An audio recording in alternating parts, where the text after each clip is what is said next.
Normal dosa তো সবাই খেয়েছো, তবে আজকে আমি তোমাদের সাথে শেয়ার করছি মুগ ডালের ধোসার রেসিপি, যেটা আমি ব্রেকফাস্টে বানিয়েছিলাম। আর এটা খুবই হেলদি হয় কিন্তু খেতে। তো যারা ওয়েট লস করতে চাও তারাও এটা বানিয়ে অবশ্যই খেতে পারো। আমি এখানে নিয়ে নিচ্ছি এক আর 1/4 কাপ মতন এখানে গোটা মুগ নিচ্ছি, খোসা সমেত যে মুগ ডালটা সেটা। এরপরে নিয়ে নিচ্ছি 2 টেবিল চামচ এখানে চাল, নর্মাল রেগুলার যে চাল আমরা ইউজ করি সেটাই। 1 টেবিল চামচ নিয়ে নিচ্ছি ছোলার ডাল, 1 টেবিল চামচ না, একটুখানি নিয়ে নিলাম মেথি। আর সমস্ত কিছুকে খুব ভালোভাবে মিশিয়ে 4 থেকে 5 ঘন্টা এটাকে আমি ভিজিয়ে রেখেছি। ততক্ষণ এটা ভিজুক, আমি রেডি করে নিই চাটনির জোগাড়টা। এখানে নিয়ে নিয়েছি 2টো টমেটো, একটা নিয়ে নিয়েছি লাল কাঁচা লঙ্কা আর 6 কোয়া নিয়েছি রসুন। তো প্রথমে এখানে টমেটোটাকে আমি কেটে নিচ্ছি। এই চাটনিটা এত টেস্টি খেতে হয়, মানে আমি এভাবে না বানালে বুঝতেই হয়তো পারতাম না। এরপরে লঙ্কাটাকেও আমি কেটে নিলাম, কড়াইয়ে দিয়ে দিলাম 1 টেবিল চামচ তেল, সর্ষের তেল। এরপর আমি দিয়ে দিলাম ছোলার ডালটা দিয়ে হালকা একটু নেড়েছি ওই কয়েক সেকেন্ড মতো। তারপরে দিয়ে দিয়েছি ওই বিউলির ডাল বা কলাইয়ের ডাল, যেটাই বলো না কেন সেটা। তো এবার ওটাও ভালো করে একটু নেড়ে নিয়ে দিয়ে দিলাম রসুনের কোয়াগুলোকেও হালকা একটুখানি নেড়ে নিয়ে দিয়ে দেবো ওই লাল যে কাঁচা লঙ্কা সেটা। আমি শুকনো লঙ্কা খুব একটা তো ইউজ করি না, তবে তোমরা যদি খেয়ে থাকো তোমরা এখানে শুকনো লঙ্কা অবশ্যই ব্যবহার করতে পারো। এরপরে দিয়ে দিলাম টমেটো, যেটা কেটে রেখেছিলাম। টমেটোর সাথে ভালো করে সমস্ত কিছুটাকে একটু নেড়ে নেব। এরপর ওপর দিক দিয়ে দিয়ে দেবো নুন। আমি আমার টেস্ট অ্যাকর্ডিং দিয়েছি, তোমরাও যেরকম নুন খাও সেরকম দেবে। অল্প দিয়ে দিয়েছি হলুদ গুঁড়ো, একদম কম। তারপরে আবারও এই সমস্ত কিছুকে ভালো করে মিশিয়ে নিয়ে ঢাকা দিয়ে আমি একদম কম আঁচে 5 মিনিট এটাকে রেখেছিলাম। 5 মিনিট পর ঢাকাটা খুলে নিলাম। কোনো রকম কিন্তু আমি জল ইউজ করিনি। টমেটোটা এখন অনেকটা বেশ নরম হয়ে এসেছে, এবার খুন্তি দিয়ে না এটাকে ভালো করে একটুখানি ম্যাশ করে নিলাম। এরপর একটুখানি চিনি দিলাম টেস্টটাকে ব্যালেন্স করার জন্য। আবারও ভালো করে মিশিয়ে নিয়ে গ্যাসের ফ্লেমটা অফ করে এটাকে আমি ঠান্ডা হতে দিলাম। এদিকে চাটনিটা ঠান্ডা হোক, আমি যে ধোসার যে পেস্টটা সেটা আমি এখানে এখন তৈরি করে নিই ব্যাটারটাকে। এটাকে আমি না 2-3 বার করে ভালো করে জল দিয়ে একটুখানি ধুয়ে নিয়েছি পরিষ্কার করে। এরপরে একটা মিক্সচার জার নিয়েছি, সেখানে আমি দিয়ে দিচ্ছি এই ডাল চাল যা মেশানো ছিল এইটা।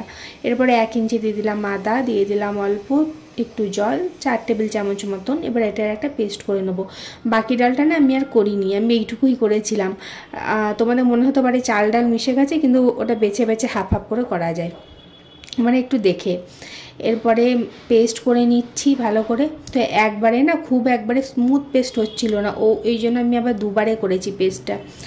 দেখতে পাচ্ছ পুরো একদম স্মুথ হয়ে এসেছে পেস্টটা। এরপরে এটাকে একটুখানি মিশিয়ে নিচ্ছি। এবার এখানে আমি অ্যাড করে দেবো নুন। আমি হাফ টিস্পুন মতন নুন দিয়েছি। আর ওই মিক্সিটা ওই 1 টেবিল চামচ মতন জল দিয়ে হালকা একটু গুলে নিয়ে সেটাও অ্যাড করে দিলাম। এবার ভালো করে একটু ফেটিয়ে নিচ্ছি। মিক্সার জারে প্রচুর লেগে থাকে না, সেটাই একটুখানি জল দিয়ে গুলে নিলাম।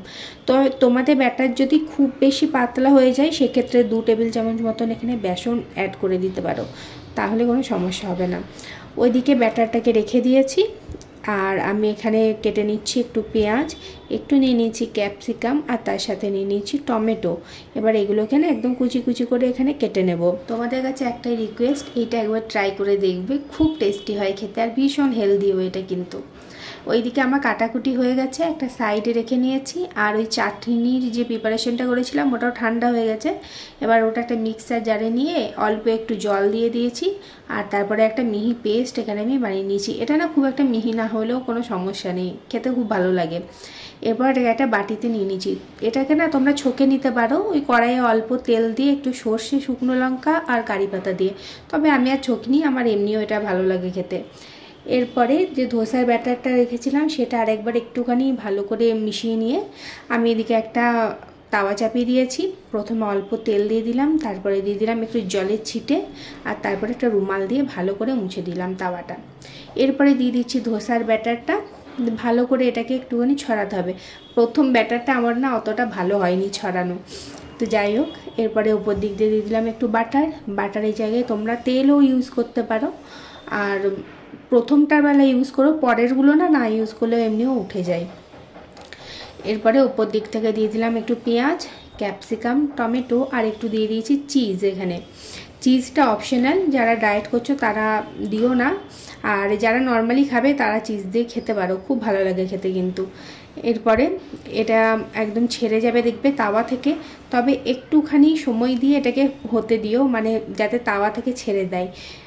তো ফ্লেমটা থাকবে মিডিয়াম টু লো, এর বেশি না। হাই হিটে একদমই এটা করো না, তাহলে ভালো করে কিন্তু এটা ছড়াবে না।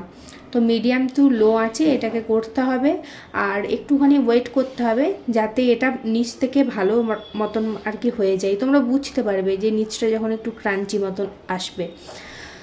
আবারও তাওয়াতে আর একটা আমি ছড়িয়ে দিয়েছি, তবে এর উপর দিয়েও দিয়ে দিলাম একটু বাটার, আর দেখতে পাচ্ছ নিচ থেকে আস্তে আস্তে ছেড়ে আসছে। এরপরে আমি এই পিঠটাও একটু উল্টে দিলাম, এটা তোমরা না উল্টালেও হবে, কোনো অসুবিধা নেই। তো এইটা আমি উইদাউট কোনো মশলাপাতি দিয়ে আর কি বানাচ্ছি, মানে উইদাউট কোনো চিজ পেঁয়াজ এসব ছাড়াই বানিয়েছি। এটা শুধুমাত্র তোমরা চাটনি দিয়ে খেতে পারবে, এটাও কিন্তু খেতে ভীষণ সুন্দর লাগে।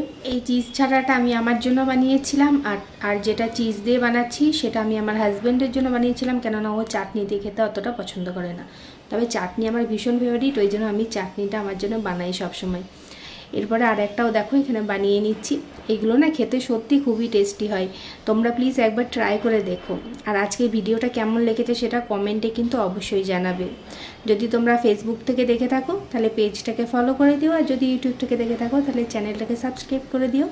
তো এবার পরিবেশন করব গরম গরম একদম চিজি মুগ ডালের ধোসা। একটা আমি এখানে তোমাদেরকে ভেঙে দেখাচ্ছি, দেখতে পারো ভেতরটা দেখলে কি সুন্দর সমস্ত কিছু সবজি দেওয়া আছে, আর এটা না ভীষণ ক্রিস্পিও হয়েছে। তো কেমন লাগলো আজকের ভিডিওটা অবশ্যই জানাবে।